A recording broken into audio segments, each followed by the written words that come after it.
o'clock. Each week, we select a musical style and play 78s, 45s, and 33 RPM records. Some of our themes will include swing music, blues, heart-wrenching torch songs, early rock and roll, girl groups, soul, and R&B. Robots the size of blood cells, Earth-like planets outside the solar system, science fiction. No, science faction. Join us, Seth Shostak and Molly Bentley and KSJE, Saturday mornings at 8 a.m. for Big Picture Science. Big Picture Science steps back to get the wide-angle view on science and technology. So think big. Big Picture Science, Saturdays at 8 a.m. on KSJE, the information and cultural beacon of the Four Corners. How do you know what to make of the news? Is it politically inflected? Is it stenography? Is it just plain untrue? On the Media helps you decode the news. We reveal the process behind the story because there's sometimes as much to be learned from the gathering as from the news itself. Please join us. Saturday mornings at 7 on KSJE, Farmington. This program is supported by San Juan Health Partners Urology, providing a wide range of personalized services for the whole family, including children. Our caring professionals are dedicated to helping meet your urology health needs with skill, experience, and service you need. For a complete listing of our services and to learn more, visit sanjuanhealthpartners.com or call 505-609-6300. San Juan Health Partners Urology, a division of San Juan Regional Medical Center.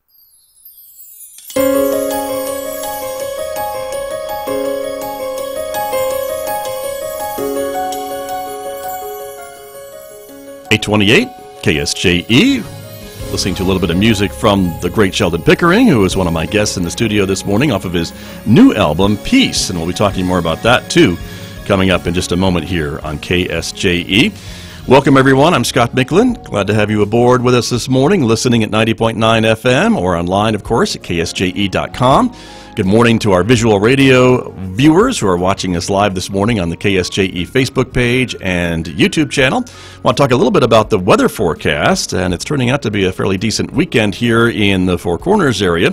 We can show you a little picture from earlier today of the town square at Jackson Hole, Wyoming, where they have plenty of snow to enjoy on this December 14th. And as you can see, things are getting underway in Jackson Hole, which is nice to see. And then keep the snow. It's okay. I like watching it from afar, like on a screen. 21 degrees outside our studios here in Farmington at the moment. Winds are out of the east at 4 miles per hour. And our weather forecast, we are expecting, again, a mostly sunny day today. 42 for a high in Farmington, 24 overnight. Partly cloudy and 47 tomorrow, 50 and sunshine on Sunday. Again, 49 on Monday and overnight lows right around the mid-20s. Well, let me bring my guests back into the conversation with us this morning. As I mentioned, Sheldon Pickering is here with us in the studio. Good morning once again. Good to have you here. Great to be here. Thank you very much, and thank you for bringing some of your albums with you this morning. Absolutely. We are actually going to give some of those away. You've been so generous to let us do that, so thank you for being here, as I mentioned. Also joining us via Skype this morning from his home in Utah, the one and only Sam Payne is here, and there he is. Sam, good morning. Pleasure to be here with you. Good to have you with us, Sam, and thank you for coming along. And you'll be part of this big event that we're talking about, which is happening on December 21st at the Riverstone Church to benefit the P.A.T.H.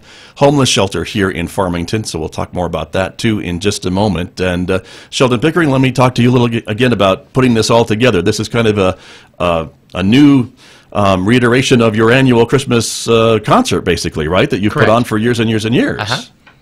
And so what got you thinking about doing, making it into a bigger extravaganza than it already is? Well, we've brought guest artists in the past, and they've always brought such a great spirit and different culture and ideas and nuances that we just wanted to keep doing that for the community. It's kind of a gift we've given in the past, and I wanted to do again. Wonderful. And so again, this is the Stories of Christmas is the name of the production, right? Correct. And so it involves storytelling and music and what all? Well, how would you describe it? The pyrotechnics, and then the ballet dancers, the people that are going to suspend from the rafters and come in, you know. Okay, and, Sam, is that your part? Then, yeah, that's what I'm going to do. It's yeah. a little hanging from the ceiling on Okay. ribbons. Then Lady nice. Gaga, you know, at the end is going to be the Wow. Yeah, so I wasn't aware. Okay. Amazing. But really, what is it going to be? Well, it's going Besides to be, Sam hanging from the ceiling, of course. It's going to be a really fun evening where people gather. You know, we chose the event kind of in the center of the town, because you know, this town and the community is so important, and what you do, you know, I have to tell you, when Connie Gotch passed away, I was just scared, because hearing her, this is the cultural beacon, you know, I thought, how am I going to live without hearing that? That's right. When I hear the BBC, and when I hear you in the morning, I just know everything is okay in the world. Oh, you know, there's you. still a world that's still going around, and so what you do is so important, telling these stories, and the people that you bring on that tell and share those stories is such an important part of community. Without story, you know, we lose culture, we lose community, those things that bring us together. So we chose a spot that's in the middle of town that tends to connect people of different faiths, of all around, and also a place of beauty. You know, the holidays generally are a time where we bring out our most elegant things, and this is an elegant place. It's a beautiful place. You know, they provide a lot of service to the community. The acoustics are great, organ's amazing, and so we're going to have some wonderful artists. Local legend Sharon French is going to be joining us, and those of you who don't know Sharon, her legacy here is the Anasazi pageant, right, from back in the day. Yes, exactly. That she wrote and that she performed. She did a one-woman show and traveled the nation performing it. She's an amazing performer, and the interesting thing about it, she's actually struggling with Alzheimer's significantly. She's actually in a place right now, a facility. And so she's been losing her memory, and to be able to come and share is going to be really a powerful experience. She's just given so much to the community, and when she does this, it's amazing. You can just see the neurons firing. It just brings something back when she does this, and it's amazing to see. It's going to be a real special event. Her daughter's going to be enjoying her as she shares with us the timeless Christmas story of Conrad the Cobbler. So, okay. Yeah. Wow, what a special treat. That is really special, because I don't think she's performed in public for a very long time. It's been a while. Yeah, she did our event, some things about 6 years ago. Okay. And so, yeah. But very wonderful. Well, it's coming up again, everybody. We hope you will get your tickets at Riverstone Church at 808 North Monterey Avenue here in Farmington. Again, December 21st, 6:30 p.m. It is the Stories of Christmas, and again, we're showing the poster to our visual radio watchers who are on, and it says featuring storyteller extraordinaire Sam Payne. So that's quite the billing, Sam. I know. I don't know what the heck Sheldon's talking about. Well, I do. But no, it's going to be great fun. And I'll tell you, as I hear more about the other people who will be involved in the program, I think, gosh, I better hang from the ceiling on ribbons just to keep up. You know, there are a lot of wonderful people involved in the show this year. It is a lot of people that are coming together, so that's great. Yeah. Let me ask you, Sam, a little bit about storytelling, which is something, of course, near and dear to your heart. As we mentioned, you've been part of the Four Corners Storytelling Festival and other festivals you're invited to throughout the country, of course. And so what is it about listening to these stories and passing them down generation to generation that really appeals to you? Well, I just think it's the way we preserve who we are, where we come from, but it's also the way we get into the spaces of other people. It's the key to understanding of who you and your people are, and it's the key to unlocking the secrets of the people around you. You know, it's a way it's the best way to engage as a member of your family, as a member of your community, as a participant in your heritage, is telling the stories. And so, if I might, could I ask you to share a story, Sam Payne, a little bit that maybe we would hear, or part of one that we might hear at this event? Well, I'll tell you, the stories that I tell are kind of ripped from the headlines of my own life. Okay. Okay. And I think there's something about that the thing is, I discover on stage that the experiences that I've had are similar to the experiences that everybody has. So there's a little bit of universality there. But I'm going to tell stories a little bit about my grandfather. My grandfather was a World War II vet and a book lover. And I tell stories about my grandfather on stage a lot. And about a year ago, I was on stage telling stories about my grandfather, and I came home to an email announcing to the family that he had passed away, my good, dear old grandfather. Now, he was my good, dear old grandfather, but he was also a crotchety, authoritarian, dictatorial old Greek, And I was asked by my aunt if I would play something, if I'd sing something at his funeral. And I thought, good heavens, what am I going to sing? Well, I was cleaning off my desk, and I found a letter, the very last letter that my grandfather had written to me. And it was a letter thanking me for a book that I had sent him for Christmas. And the book that I had sent him for Christmas was a beautiful book by Molly Manning called When Books Went to War. It's the story of how, in the face of a World War II enemy engaged in the wholesale burning of books, American librarians banded together to accept and collect donations of hardcover books that they would then send out to soldiers in every theater of war. They gathered 20 million hardcover books.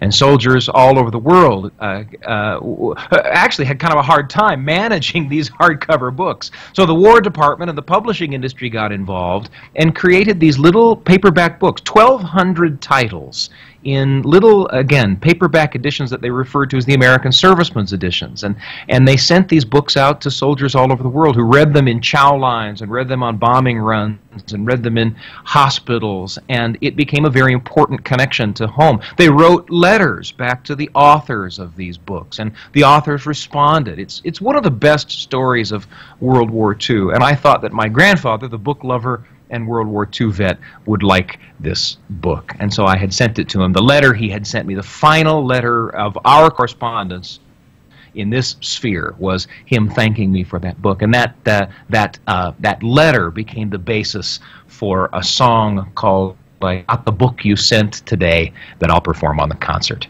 And that'll be a pleasure for me. Very nice. Well, again, it is all part of the extravaganza that is being put together, and Sheldon Pickering is here with us and will be leading, I guess, the whole concert, right, on December 21st? That's correct. All right, that's terrific. And so, thank you, Sam, for sharing that story with us. And again, it is one of the art of the storyteller that you do so well, to put that into perspective and to kind of bring us all along on the story with you. So I appreciate that. Yeah, I'll tell you, I feel like the stories behind the songs enrich that experience. People will come and perform people can perform, for example, Have Yourself a Merry Little Christmas, and it's a beautiful song. But if you go down just a little deeper into the stories of some of the famous performances of that song, Judy Garland performing the song at the Hollywood Canteen at the tail end of World War II. I mean, those are just richer experiences when you bring a little storytelling into it as well. That's true. Very true.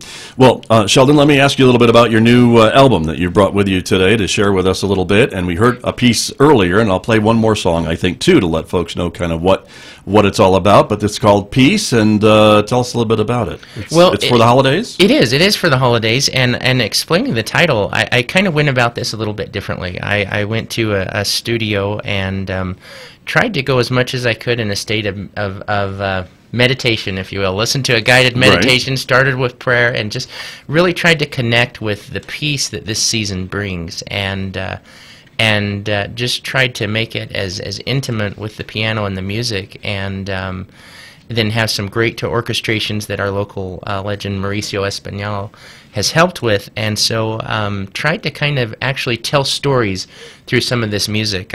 Song number 4, Christmas Dream Waltz, was a song I actually ended up coming up with in my living room. After I composed it, I took my 4-year-old daughter and we just kind of waltzed around the room to it. It kind of made me think of this snow-filled winter wonderland, if you will. And so these songs are kind of traditional favorites and some originals that try to tell a story musically and kind of take the person into the music. Very nice. Well, I want to play that actual piece if we can. Sure. All right. Absolutely. And for our listeners and viewers, if you would like to make a comment on our Facebook page on the video stream right now, if you do that, that will enable you to win one of these albums that Sheldon has brought with him. We have a 3 to give away, I believe. So thank you for your generosity, Sheldon, to do that. And let's give a listen a little bit to a piece of music from the album Peace by Sheldon Pickering, of course. It's brand new, out for the holidays, and this is Christmas Dream Waltz, as Sheldon was mentioning, again inspired by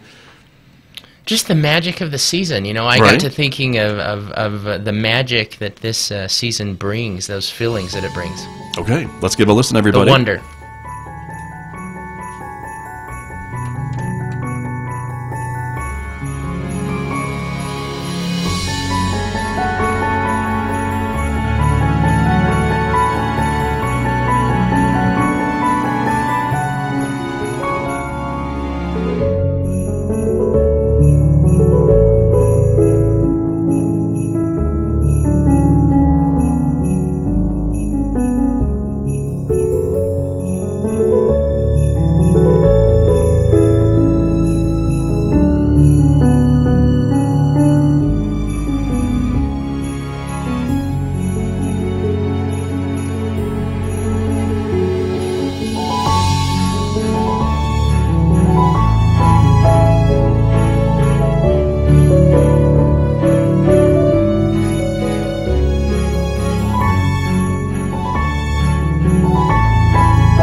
Piece of music from Sheldon Pickering's new holiday album called Peace, and you want to describe a little bit about what we were listening to? You mentioned that I could picture you and your daughter dancing around the room there. Can't you hear the dream close at the end, and the music box just kind of end and close at the end of that? I think we can. I think we can.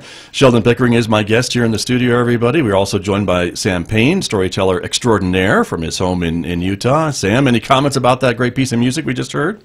Oh, listen, if I wasn't ready for Christmas before, I'm sure ready for it now. I bet you are, right? That's very true. It's again another piece of original music that Sheldon has written and composed for us, and it's on this new album. And again, we have 3 to give away for folks who are commenting on the KSJE Facebook page on our live stream this morning from our visual radio studio. So if you would like a copy, we invite you to chime in and say hello, and that will do it. That will get you a copy of the album that Sheldon has generously brought with him this morning to the station. So appreciate that very much. We are talking again about the event that's coming up on December 21st. It is a benefit concert including Sheldon Pickering and Sam Payne and some others too. It's not just you folks, right? It's going to be more folks that are involved with this, right? And who are some of the other guests you have performing with you? Delbert Anderson is going to be with us. If you haven't heard Delbert play the trumpet, he's amazing. I think he's in L.A. actually right now doing some work. He travels with his band, the Delbert Anderson Trio, and if you haven't heard it, it's really a treat. And so we have Delbert, we have Sagit, and then we have Sally Ann Bachman, excuse me, who is kind of a local legend herself. She's performed with various stars throughout her career and is going to tell a story and share with us one of the Sherman Brothers songs about Christmas, and really kind of a touching, heartfelt song that kind of tells a story in and of itself. Very good. And of course, Sam is going to be there. And Sam, talk to us a little bit about your part of this whole thing. It's music and storytelling, correct? It is. It'll be a little music, a little storytelling, a little original music, a little, famous Christmas standards. It's going to be a little of everything. I'm really excited about it. And certainly, I'll often step on stage just with my guitar and, tell stories and accompany myself. But it's going to be a real joy to be surrounded by great musicians who can also participate. We'll be doing some things together, and I'm just super excited about it. Wonderful. Well, I know everyone here is excited to have you back in Farmington for a great performance, and again, for folks who are watching our visual radio, Sam, I have to point out in this shot we have watching you there in your home, and the microphone and the setup that you've got. This guy brings it. He means business. He is professional all the way. I mean, this is in his house. He's got a nicer microphone than I do here in the studio, I think, Sam. So put a microphone in front of your face, and you can fool just about anybody. Well, right? You're not fooling anyone because you back it up with talent. So it's great to enjoy that as well. So it's wonderful to have you as part of the program. And Sheldon, there's another musical event coming up locally that we want to let folks know about too, right? That's on Sunday? There is, yes, actually sponsored by the Connie Gotch Foundation. We're going to have some orchestra members that will be accompanying us, and a community concert choir that's been assembled to give the gift of Handel's Messiah. Handel's Messiah, wonderful holiday event too, yeah. That's when coming up? That's Sunday evening at the Bloomfield High School Auditorium. This Sunday. 6 o'clock. And this Sunday? Correct. At 6 o'clock. Okay, very good. So folks need to put that, and you'll be part of that too? Yes. So you're busy. Playing the harpsichord. You are a busy guy this time of year. Yes. You really are. I'm learning the art of saying no, though, and starting to practice it. So. Well, that's and hiding, important. That helps too. So, that's important, but being on the radio is not helping your hiding part. Well, the cool thing about that, I think everyone this time of year just has a lot on their plate, a lot going on, and one of the reasons for bringing Sam, if you haven't heard him tell a story, it takes you to that point in life where everything shuts down. You're just quiet, you're at total peace, and he has a gift for doing that, for bringing that peace to people that it's just amazing. It's a great thing. I'm excited that we get to share it with the community again. Well, I am too. And again, we are talking about the event that's coming up on December 21st. It is the Stories of Christmas, and that's what I want to show everybody instead. And it's coming up on December 21st at the Riverstone Church in Farmington, right? And that is on Monterey Avenue. 808. Folks aren't aware of where that is. And again, you'll be using the organ that is in the church, the church organ, right? Yes, we are going to. You can't go there and not want to use that organ. Right. And it's quite the fancy musical instrument, right? It is. I mean, as far as organs go. It is. Pipes and the shutters that come out when the sound blows out. And beautiful instrument. But really fills the room. It does. And it does. Without a lot of difficulty. So that's what we want to let folks know about. There's the poster I was trying to show to folks who are watching us. And again, admission prices, the ticket prices, what, $10? $10. We have a student price for $6 as well. And all proceeds go to help our local homeless shelter and coalition, P.A.T.H. Right. And again, they help folks who are in need of emergency shelter and also the transitional housing too, which I think is a component of the P.A.T.H. Property there. Yeah, and if you haven't seen that, you know, you think of some of those places as being kind of drab, and I mean, it looks like a normal apartment, feels like it. Right. They have keys, individual rooms for their families. It's just a great asset. We've actually had people who have kind of transitioned into the workplace with us from there, and it's a great program, great opportunity for our community. Very true. And some of the sponsors who are helping to put on this concert on the 21st? On the Spot Cleaning. Right. And Zimes Ford. Okay. Good to know. So thank them very much for their yes, support. Yes, absolutely. Right? Please. Make this all possible. So thank you very much. That's wonderful. Sam Payne, final thoughts from you before we run out of time this morning? I think all I have to say, and I got to check with Sheldon about this, but I think he'd be on board. But, you know, seeing you this morning makes me realize that we probably need a wardrobe coordinator, and I think it should be you, Scott. Okay. Well, that may be, I don't know. My sweater is probably not something you'd want to wear on stage, but... Listen, that's what I'm looking at, and that's what's giving me the idea. He said it was his ugly sweater, but it's actually an awesome sweater. The belly button lights up as a fireplace. He pushes a button, and flames pop out. It's amazing. I got to have one. Yeah, thank you for that. But yeah, it's quite the look, I guess. Is all I can say about the ugly sweater today. But anyway, gentlemen, I can't thank you both enough for joining me this morning and being here on the radio with me and on our visual radio program, our streaming video. Sheldon Pickering, Sam Payne, thank you both very much. Thank you, Scott. Thank you so much. Thank you both. Merry Christmas to both of you.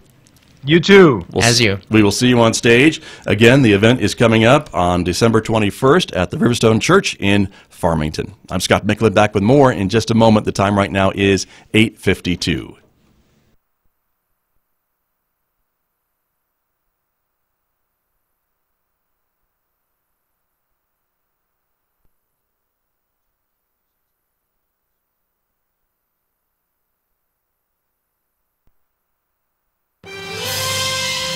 Until 1846, the work of the medical surgeon was a gruesome exercise in torture.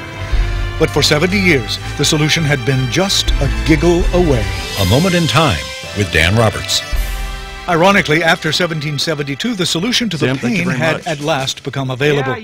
In that year, Joseph Priestley, the English clergyman and chemist who would later describe the gas now termed oxygen, crazy. There were a lot of stuff isolated going on one down of the oxides of nitrogen, a colorless gas with a sweet odor and a strange narcotic effect. He called it nitrous oxide. Later, another English chemist, Sir Humphrey Davy, well, thank you. Sheldon, any message for Sam? Sam, thank you. Then euphoria, and then after prolonged use, thanks for relatively harmless and short-term to the show today, and we can't wait he suggested its usefulness for surgery, but few took him seriously. Take care, Sam. Thanks again. In 1842, Crawford Long, a physician in Jefferson, Georgia, tried it during minor surgery, and it worked.